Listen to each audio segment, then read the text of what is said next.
Alright, hey man, what's going on here? So, thinking about building a track car, drift car type thing, and it hit me, like, there's a lot of really good cars out there, you know. How do you choose what's the best car for you? How do you choose what's the best car that's going to get you the most bang for a buck, the most performance, the most smallest per gallon, however you want to look at it, what's going to be the best car for you, you know? Depending on your budget, depending on what you're going to be using the car for, whether it's drift or track, your style, you know, what's going to be good for you. And there's a lot of really good cars out there, and I wanted to help you guys figure out, you know, if you're in the same boat as I am, trying to find a track car or drift car to build, you know, what to get and why, and what are the different options that we have out there. So there's 5 top cars that I want to talk to you about. The first car is, of course, the Nissan 240SX. Great car, great chassis. It's got loads of aftermarket support. It's got loads of potential, and it's lightweight. It's rear-wheel drive. And you can get it in a hatch, you can get it in a coupe, you can get it in 3 different body styles in total. So that's pretty, actually 4. You can get it in 4 different body styles total. So that's really cool. It's really versatile car, which is why a lot of people go for the 240SX. Number 2, you have the Miata.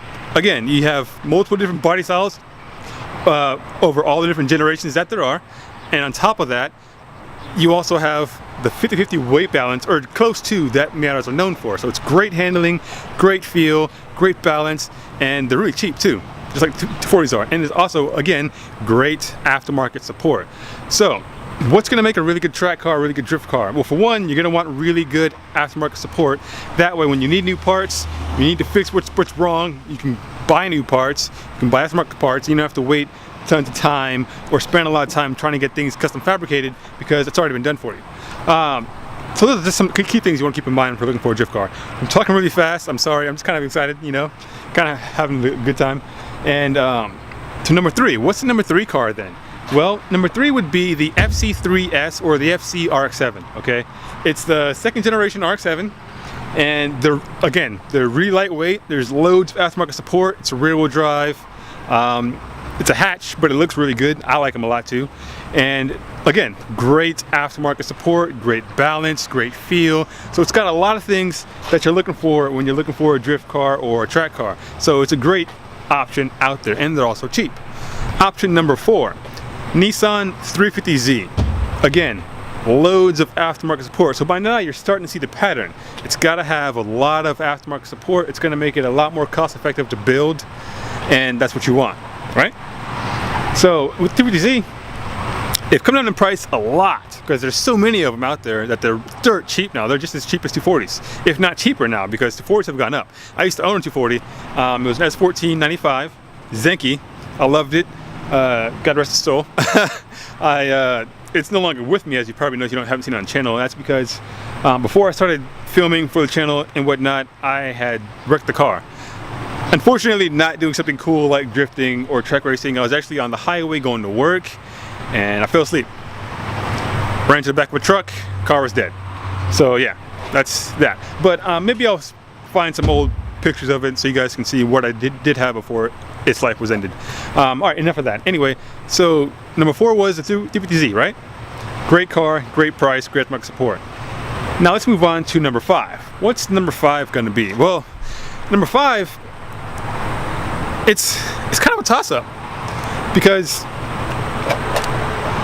man, number 5 is going to be hard.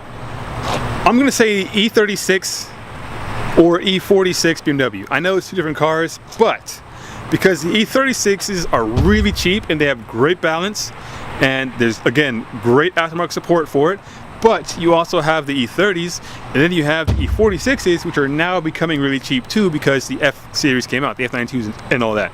So you have your BMW echelon there. So you have the E30, you have the E36, or you have the E46. The E30 and E36 are going to be closer in pricing together. In E46, it's there. If you get the non-M3, it's really cheap. If you get the M3, it's still going to be maybe a little bit over 10 grand. So that's why it's not really in here, because you can find them for cheaper, but in terms of aftermarket, building, support, it's going to be more expensive because it is in fact an M3. But the E30s, dirt cheap. E36, dirt cheap. So there you have it, folks. Those are my personal top 5 picks for the best track or drift cars for under 10 grand. I hope you enjoyed it. I hope this gave you some insight. And if it did, you know, leave me a comment below with what your pick would be for one of those 5 cars for your drift car, your track car. What would be your pick and why? And let me know some of your thoughts on, you know, some cars that you would choose for your top 5. And thanks, you know, I hope this helped you out.